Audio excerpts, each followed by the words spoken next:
क्या आपका दिमाग हर वक्त चलता रहता है लेकिन जरूरी कामों में ध्यान बिल्कुल भी नहीं लगता? क्या ये आपकी स्टोरी है? मोबाइल को स्क्रॉल करते करते घंटों गुजर जाते हैं, कभी एक विंडो से दूसरी विंडो में हजारों सोचें, कुछ आधी अधूरी सी, और फिर आप एक नोटबुक उठाते हैं, इसलिए नहीं कि आपको पता है कि आपने क्या लिखना है, मगर इसलिए क्योंकि आपको अपनी थॉट्स लिखने के लिए एक जगह चाहिए। एक लाइन लिखते हैं, उसके बाद सोचते हैं, फिर अगली लाइन लिखते हैं। जो अल्फाज आप लिखते हैं हालांकि वो परफेक्ट नहीं होते, लेकिन आपके दिमाग में एक बहुत ही डिफरेंट सा शिफ्ट आता है। ब्रेन स्कैन्स में देखा गया है कि जब आप लिखते हैं तो आपके दिमाग में एक बहुत ही हैरानकुन फिनोमिना होता है और इसको कहते हैं जर्नलिंग। ये सिर्फ एक सोचने के तरीके को नहीं कहते, बल्कि आपके दिमाग में न्यूरॉन्स को रिपेयर करने का एक तरीका है। तो जब आप लिखना शुरू करते हैं तो आपका प्री फ्रंटल कॉर्टेक्स आपको एनालाइज करने में हेल्प करता है, आपकी थॉट्स को प्लान करने में हेल्प करता है। वो एमिगडाला के साथ कम्युनिकेट करने लग जाता है, और एमिगडाला वो रीजन है जो आपके एहसासात, आपकी फीलिंग्स को रिएक्ट करता है। एक रिसर्च स्टडी ने साबित किया कि लिखने से आपका ब्रेन का स्ट्रेस बहुत कम हो जाता है। आपके दिमाग का एक ऐसा हिस्सा जो कि तनाव के टाइम बहुत ज्यादा हाइपर एक्टिव हो जाता है, उसको काम डाउन करने में ये हेल्प करता है। और जब आप लिखना शुरू कर देते हैं तो आपका प्री फ्रंटल कॉर्टेक्स एमिगडाला को काम कर देता है, और इस मेथड को कहते हैं इफेक्ट लेबलिंग। ये आपके एहसासात और जज्बात को एक अच्छे तरीके से फील करने में हेल्प करता है। साथ में जिस तरह आप लिखते हैं वो भी बहुत मैटर करता है। एक रिसर्च स्टडी ने साबित किया कि हाथ से लिखना आपके कीबोर्ड पे टाइप करने से बहुत ही ज्यादा बेहतर होता है, आपके दिमाग के लिए ज्यादा अच्छा होता है। मुझे यकीन है कि आपको कभी ना कभी जरूर फील हुआ होगा। जैसे कि जब हम कोई भी चीज लिख के याद करते हैं तो हमें बहुत जल्दी और अच्छे तरीके से याद रहती है। जब आपका हाथ लिखाई के टाइम मूव करता है, उससे आपके ब्रेन को रिलैक्सेशन का सिग्नल जाता है। तो इस वीडियो में मैं आपको कुछ ऐसी टेक्निक्स बताऊंगी जो आपके दिमाग की सेहत बहुत अच्छी कर देंगी। सबसे पहली टेक्निक का नाम है एक्सप्रेसिव राइटिंग। अपनी जिंदगी के किसी ऐसे मोमेंट के बारे में सोचें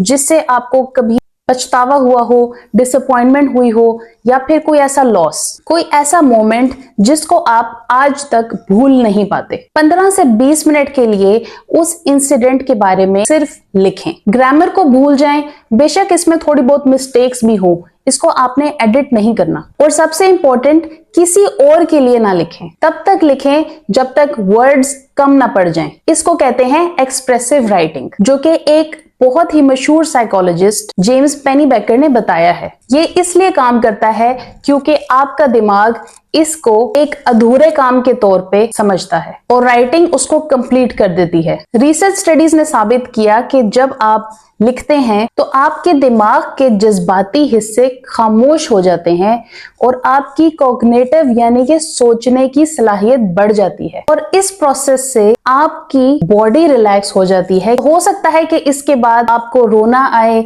या आप थोड़ा थकन महसूस करें, हो सकता है आप आधे रास्ते में ही इसको लिखना छोड़ दें, मगर ये सब नॉर्मल चीजें हैं। हीलिंग में थोड़ी सी डिस्कंफर्ट होना एक नॉर्मल चीज है। तो टेक्निक नंबर 2 है ग्रैटिट्यूड जर्नलिंग। अब आप इस किताब का दूसरा पेज करें, उस पे ऐसी चीजें लिखें जिनके लिए आप शुक्रगुजार हैं। बारिश की खुशबू, किसी का एक मैसेज जिसकी आपको बहुत ही शदीद जरूरत थी, या फिर एक ऐसा खाना जिसने आपको बहुत ही खुश किया हो। ग्रैटिट्यूड जर्नलिंग पॉजिटिविटी को फोर्स नहीं करती, ये आपके अटेंशन स्पैन को रीट्रेन करती है। रिसर्च स्टडीज ने साबित किया कि ग्रैटिट्यूड जर्नलिंग से आपका प्री फ्रंटल कॉर्टेक्स और दिमाग के वो हिस्से मजबूत होते हैं जो कि आपका मूड बेहतर करते हैं और आपको मोटिवेशन देते हैं। तो जब आप ये रोजाना करना शुरू करते हैं तो आपका दिमाग अच्छी चीजों के बारे में ज्यादा सोचने लग जाता है रादर देन वो चीजें जो कि आपको डराती हैं। और ग्रैटिट्यूड जर्नलिंग करने के टाइम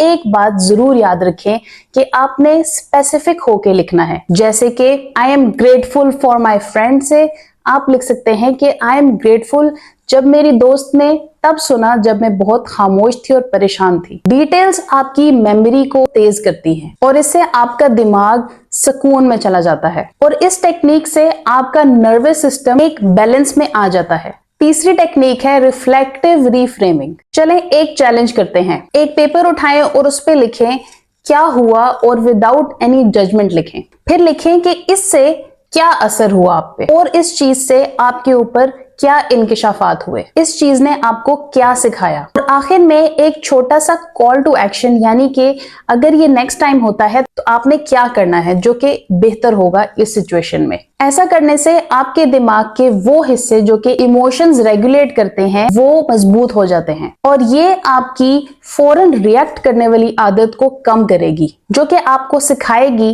कि एक स्टेप बैक लेके सिचुएशन को समझना, पॉज करना और उसके बाद रिएक्ट करना आपके लिए कितना जरूरी है।